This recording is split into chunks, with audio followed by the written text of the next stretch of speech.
रोशनी में एरोस को देखकर वो इसे पहचान जाती है, मगर उसके हाथ से मोमबत्ती गिरने से एरोस की आंखें जल जाती हैं। इस बात का इल्म होने पर वीनस काहन और उसके बेटे वीनू अदाकार इकबाल कश्मीरी को सजा सुनाती है, मगर वीनू फरार होने में कामयाब हो जाता है। वीनस शहर के काबिल हकीम अदाकार नजर को इलाज के लिए बुलाती है, जो एरोस की आंखों का इलाज साइकी के आने को बताता है, मगर हासिद वीनस नहीं मानती और मार्कस को साइकी को ढूंढने का हुक्म देती है। एक रात साइकी प्लाटो के महल से निकलकर जमीन पर आ जाती है और मार्कस के हाथ लग जाती है। उसका फरार भाई वीनू भी उन्हें देख लेता है। मार्कस साइकी को अपने घर ले आता है और जबरदस्ती उसकी इज्जत दागदार करने की कोशिश करता है। वो अपनी कोशिश को अमली जामा पहनाना ही लगता है कि वीनू वहां पहुंच जाता है। मार्कस और वीनू की जबरदस्त लड़ाई के बाद मार्कस बेहोश हो जाता है और वीनू साइकी को लेकर चला जाता है। दोनों महल में एरोस के पास पहुंचते हैं, जहां वीनस उन्हें एरोस की आंखें आने तक उन्हें कैद रखने का हुक्म देती है। साइकी जुपिटर के आगे गा के दुआ करती है और एरोस को उसकी आंखें मिल जाती हैं। काहन, वीनू और साइकी को जिंदा छोड़कर मुल्क बदर कर दिया जाता है, मगर एरोस वहां आ जाता है, लेकिन वीनस उसे भी गिरफ्तार कर लेती है और मौत की सजा सुनाती है। साइकी इसी दौरान ये सुनकर दरबार में वापस आ जाती है। एरोस को आग में डाल दिया जाता है, मगर आग फूलों में बदल जाती है। वीनस इस बात को देवता जुपिटर का हुक्म जानकर एरोस और साइकी की शादी का फैसला करती है, मगर मार्कस बगावत कर देता है और महल में मार्कस के हामियों और वीनस के मानने वालों में जंग छिड़ जाती है। तवील लड़ाई के बाद मार्कस एरोस के हाथों मारा जाता है और वीनस एरोस और साइकी को मिला देती है और यूं ये कहानी इख्तिताम को पहुंचती है।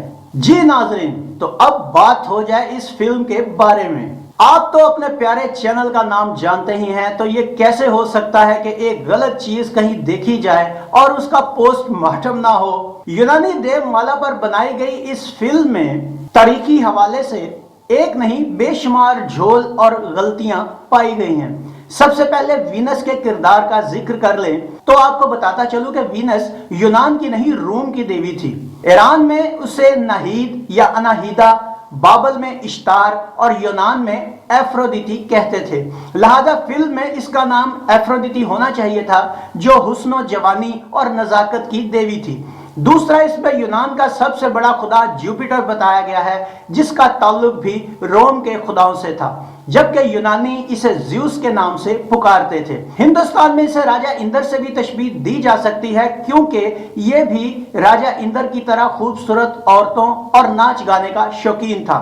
हाँ, एरोस का नाम इस फिल्म में सही लिया गया है, मगर एरोस इस फिल्म के हवाले से वीनस का नहीं बल्कि एफ्रोदिटी यूनानी देवी का बेटा था। इसी तरह पाताल के देवता प्लाटो का जिक्र भी इस फिल्म में आया है, जो यूनान का नहीं बल्कि रूम का देवता और जुपिटर का बड़ा भाई था, जबकि यूनान में पाताल का देवता और ज़्यूस का बड़ा भाई हेडिस था। और यूनानी देवमाला की अहम बात यह है कि समुद्र का देवता पोसाइडन था, हेडिस नहीं। इसलिए समुद्र में गिरने के बाद साइकी को पोसाइडन के पास होना चाहिए था, क्योंकि जमीन ज़्यूस के, समुद्र पोसाइडन के और जमीन का अंदरूनी हिस्सा यानी पाताल हेडिस की मलकियत था। और मुआहिदे के मुताबिक ये तीनों भाई एक दूसरे के हिस्सा में मुदाखलत नहीं कर सकते थे। इसके अलावा हेडिस पाताल में तन्हा रहता था, उसका कोई महल वगैरह नहीं था। ये यूनानी देवमाला की लिखी हुई बातें मैं आपको बता रहा हूँ। अलावा जी यूनानी मर्दों के नाम पर्सियस, एचिलस और मेनिलियोस टाइप के हुआ करते थे, जबकि मार्कस जैसा नाम रोम में पाया जाता था। इसी तरह मारिया नाम, जो इस फिल्म में अदाकारा नासरा के लिए इस्तेमाल हुआ, इसका भी यूनान से कोई ताल्लुक नहीं, बल्कि यह नाम अरब में इस्तेमाल किया जाता था।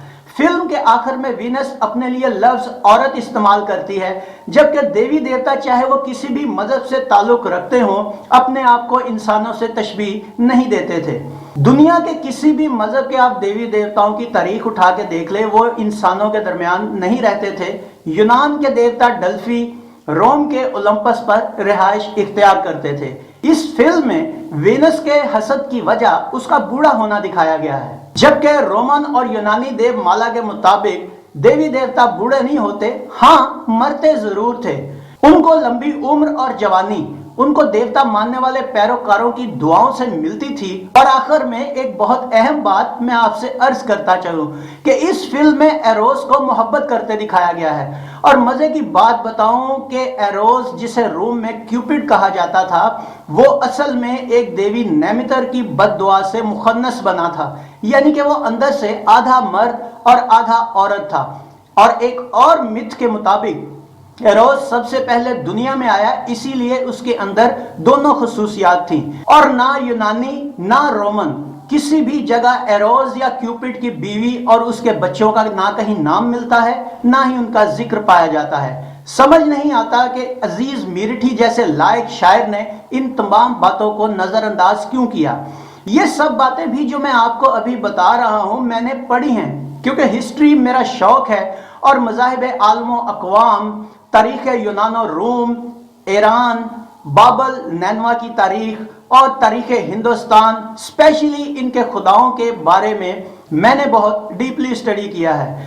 ये मुझे अजबर है, इसीलिए फिल्म के शुरू में यूनान की मलका और देवी वीनस का नाम सुनकर मेरा माथा ठनक गया था, क्योंकि किसी भी देवी देवता ने बराह रास्त इंसानों पर हुकूमत नहीं की, बल्कि उनसे अपनी पूजा ही करवाई है। यह फिल्म आम फिल्म बिनों के लिए तो काबिल कबूल हो सकती थी, मगर हिस्ट्री को समझने वालों के लिए ज़हनी तौर पर परेशान जरूर करेगी।